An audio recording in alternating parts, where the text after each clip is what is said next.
Мыйзам үстөмдүк кылмаган коомдун өнүгүү болбойт. Биз мыйзамдуулукту, акыйкаттуулукту, адилеттүүлүктү, ачыктык саясатты ар дайым талап кылабыз.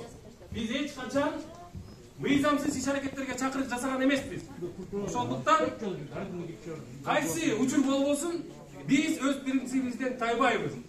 Бекен туруңуздар, адилеттүү, ачык бийлик курганга салым кошуңуздар. Атay isteme! Атайга боштондук! Атайга боштондук!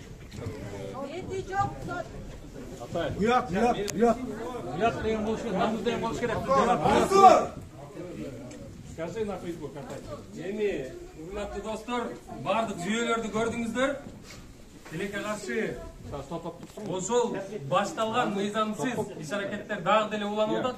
Эми бөгөт чарасын карай турган иште дагы жолугабыз, ал жактан да өз пикирибизди айтабыз. Эч камсанабаңыздар. Бир учур келет. Мунун баарына укуктук да бар, саясий да баа берилет. Ең туура. Бекен туруңуздар, ура! Uра!